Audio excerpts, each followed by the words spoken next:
আসসালামু আলাইকুম। নাইমা বলছি বিক্রমপুর থেকে। বাংলাদেশি ব্লগার মম নাইমা চ্যানেলে সবাইকে স্বাগতম।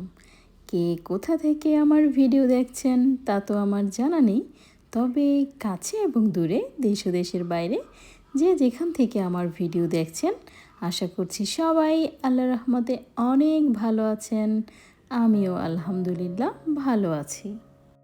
চিকিৎসা এবং প্রয়োজনীয় কাজ মোটামুটি সেরে গতকাল রাতে আমার হাজব্যান্ড বাড়ি ফিরেছেন। বাড়ি পৌঁছাতে পৌঁছাতে রাত প্রায় 12:30। এরপর ফ্রেশ হয়েছেন, তারপর বাচ্চাদের জন্য কি কি এনেছেন সেগুলো বের করেছেন, নানান গল্প করেছেন। তো দেখা গেছে ঘুমাতে যেতে 2টারও বেশি বেজে গেছে। এখন তো বেশ বেলা হয়ে গেছে, তো আমি তো উঠেছি আমার কাজের তাগিদে, কিন্তু উনি আর বাচ্চারা কেউই এখনও ওঠেনি। 8-10 দিন একটা মানুষ কাছে ছিল না, এতে কেমন শূন্য হয়ে পড়েছিল আমার সংসার। আমি এই ব্যাপারটা একটু চিন্তা করলাম যে যে আপুদের স্বামীরা প্রবাসে থাকেন তাদের কতই না কষ্ট হয়। এক হাতে পুরো সংসারের সব কিছু সামলাতে হয়, বাচ্চা কাচ্চা সামলাতে হয়, আর সংসারে তো অনেক কিছুই থাকে, অনেক ঝামেলার ব্যাপার থাকে, সব কিছুই তাকেই সামলাতে হয়। অথচ হাজব্যান্ড পাশে থাকলে দুজনে মিলে অনেক কিছুই কিন্তু ভাগাভাগি করে করে নেওয়া যায়। আলহামদুলিল্লাহ অনেক দিন পর আমার সংসারটাকে একদম পরিপূর্ণ লাগছে, আর মনটাও বেশ ফ্রেশ লাগছে, কারণ ডাক্তার বলেছেন ওনার পায়ে এখন আর কোনো সমস্যা নেই। ওই যে আগে এক ভিডিওতে বলেছিলাম যে অনেকগুলো রোগ কাটা পড়ে যাওয়ার কারণে হাঁটতে সমস্যা হচ্ছে, ইনশাআল্লাহ আস্তে আস্তে আল্লাহ পাক ওনাকে সুস্থ করে দিবেন, পরবর্তীতে হয়তো খুব ভালোভাবেই হাঁটতে পারবেন। আর চলে এসেছি সকালের খাবার বানাতে। যেহেতু আজ আমার ঘুম থেকে উঠতে দেরি হয়ে গেছে, তাই রান্নাবান্নায় একটু তাড়াহুড়া পড়েছে। তাই আজ আর সকালে খুব বেশি কিছু করিনি, ভুনা খিচুড়ি করেছি আর ডিম ভাজছি। গতকাল রাতে গরুর কলিজা ভুনা করেছিলাম, তো খিচুড়ির সাথে গরুর কলিজা ভুনা খেতে বেশ ভালোই লাগে, তো সাথে সেটা গরম করে নিয়েছি।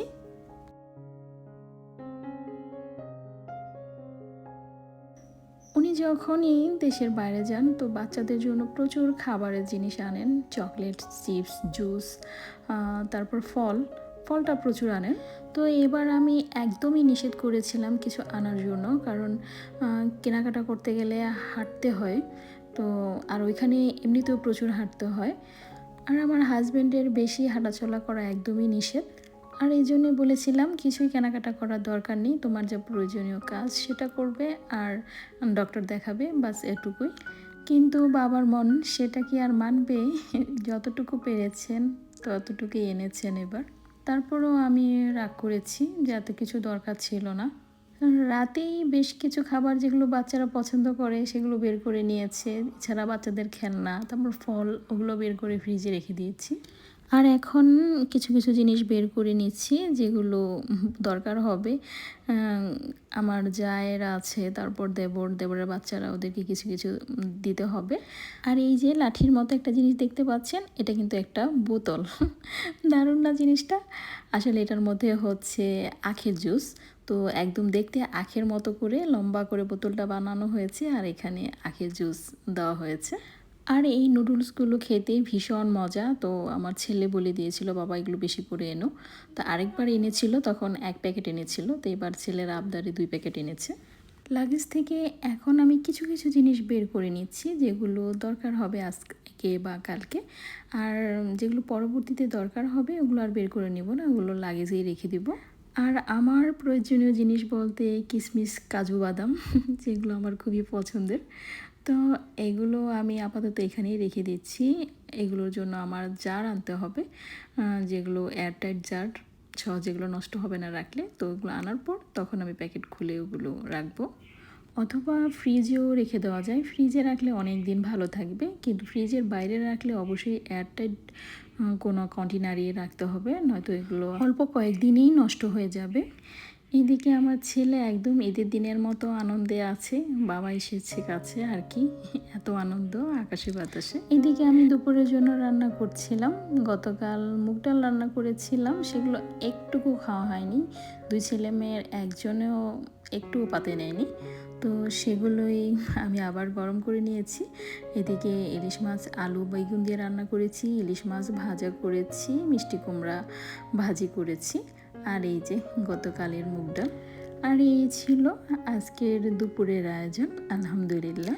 এটা হচ্ছে আমার চাস্তো জায়ের বিড়াল, সে কত জায়গায় যে ঘুরে বেড়ায়, দেখেন কোথায় উঠে বসে আছে। দুষ্ট হলেও সে কিন্তু খুবই মডার্ন বিড়াল, সে কিন্তু ঘরে একদমই পটি করে না, পটি করার জন্য তার একটা নির্দিষ্ট জায়গা আছে। দেখেন কিভাবে আমার দিকে তাকিয়ে আছে এক দৃষ্টিতে। সে এতটাই মডার্ন যে বুঝতে পেরেছে আমি তাকে ভিডিও করছি। এদিকে আমার হাজব্যান্ডকে আমি চকলেট আনতে কিন্তু একদমই নিষেধ করে দিয়েছিলাম, তো চকলেট খেতে খেতে আমার মেয়ের দাঁত একদম পোকায় খেয়ে ফেলছে, তো আমি নিষেধ করার সত্ত্বেও এনেছে, তবে খুবই অল্প পরিমাণে, বড় একটা প্যাকেট এনেছে আর কি।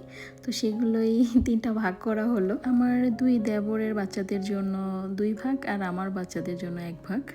তো যাই হোক, আলহামদুলিল্লাহ দিনটা আজ খুবই ভালো কেটেছে, আনন্দে কেটেছে।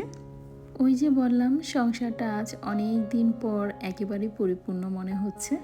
আসলে বিগত দিনগুলোতে অনেক দিন হসপিটালে ছিলাম, তারপর এই হসপিটাল ওই হসপিটাল, এই ডাক্তার ওই ডাক্তারের কাছে দৌড়াতে দৌড়াতে অনেকটাই ক্লান্ত ছিলাম।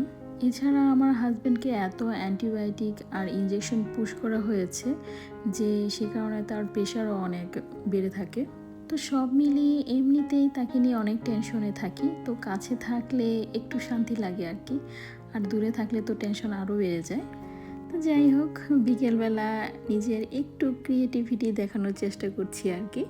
এটা বারান্দার একটা দেয়াল, এখানে আমি অনেক আগে জল রং দিয়ে কিছু একটা এঁকেছিলাম, এরপর কালারটা একটু নষ্ট হয়ে গিয়েছিল, বাচ্চারা হাতটা দিয়ে দেয়ালটাকে একদম নষ্ট করে দিয়েছিল, তো এখানে আবার আমি একটু রং করেছিলাম। ঘরে পুরানো রং ছিল, সেগুলোই দিয়েছি নিজেই মাতব্বরি করে আর কি। তো দেখেন কিছুই ঠিকঠাক হয়নি, আর যে আলপনাগুলো এঁকেছিলাম সেগুলো ঢেকে একদম বাতিল হয়ে আছে, তো সেগুলোকে আর জল রং দিয়ে না, এবার ছেলের রং পেন্সিল দিয়ে আমি একটু এঁকে নিচ্ছি। বেশ কয়েকদিন আগে ফেসবুকে এরকম একটা পোস্ট দেখেছিলাম যে টিনের ঘরের বেড়ায় এইভাবে রং পেন্সিল দিয়ে আঁকা হয়েছে, বেশ ভালো লেগেছিল, তো আমি আমার দেয়ালেই সেটা একটু অ্যাপ্লাই করে দেখলাম। তো আমি যখন প্রথম শুরু করেছিলাম ভাবিনি দেখতে এত সুন্দর লাগবে, তবে লাস্ট ফিনিশিং কিন্তু মাশাল্লাহ বেশ সুন্দর ছিল দেখতে।